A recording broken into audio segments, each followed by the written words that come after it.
그래서 결국 상대방 재산은 마이너스인 상태. 이런 경우라면 그대로 재산 분할을 하면 상대방이 나한테서 오히려 돈을 받아갈 가능성이 훨씬 큰 상황이 되기 때문에 당황해서 상담을 오시게 됩니다.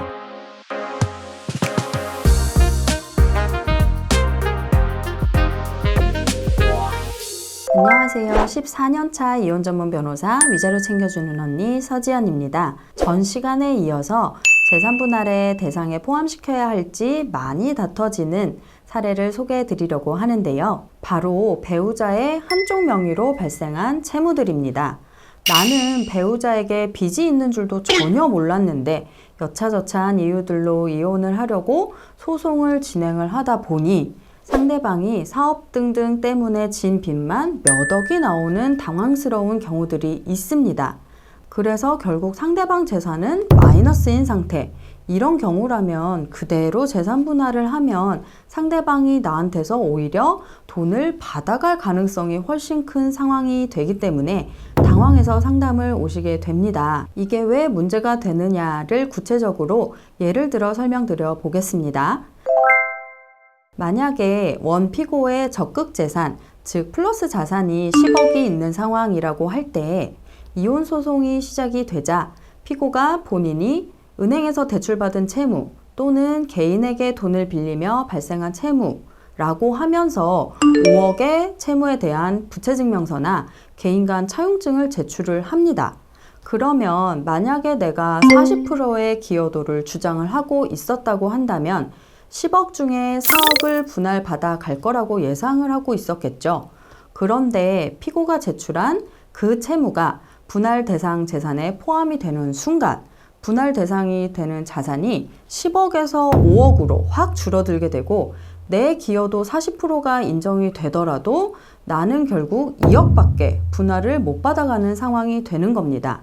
4억과 2억 이렇게 엄청난 차이가 나기 때문에 양측 모두 결사적으로 다투게 되는 거고요. 그래서 재산 분할에서는 상대방의 적극 재산을 찾는 것뿐만이 아니라 상대방의 소극 재산에 대해서도 이게 적절한지를 검토하는 것이 매우 중요합니다. 이전 영상에서 말씀드렸다시피 이혼 시에 재산 분할의 대상이 되는 재산을 혼인 중에 부부 쌍방의 협력에 의하여 이룩한 재산으로 규정하고 있습니다. 그리고 채무 역시 부부 쌍방의 협력에 의해서 이룩한 재산과 관련이 있는 거라면 포함을 시키고 관련이 없는 거라면 분할 대상에서 제외를 하고 있는 게 판례의 태도인데요. 그래서 상대방의 채무가 왜 발생한 것인지 그 대출금을 어디에 사용했는지 등등을 살펴봐서 부부 공동, 가족 전체를 위해 부담을 하고 사용된 채무라고 한다면 이건 재산 분할 시에 포함을 시키고 있습니다. 대표적인 경우가 가족들이 함께 살고 있는 집을 구매하거나 임대차 하기 위해서 생긴 대출금입니다.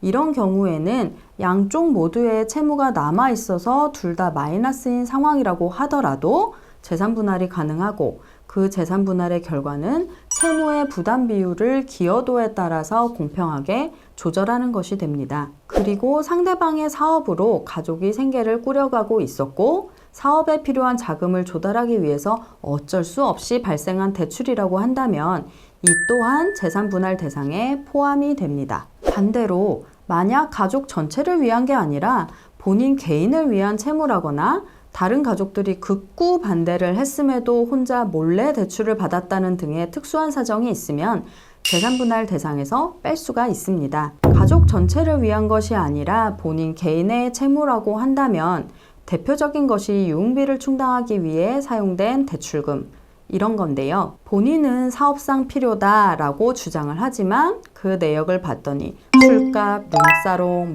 불건전한 접대비 등등에 쓴 카드값, 현금 서비스, 대출금 이다라고 한다면 이건 이혼 시에 재산 분할 대상에 포함시킬 수 없는 금액이죠. 이혼 소송에서 가장 실수를 하시는 게 소극 재산이 포함되어 있는 줄을 아예 모르시는 경우, 그리고 적극 재산을 찾는 데에만 집중해서 소극 재산에 대한 검토를 간과하는 경우들이 있으세요.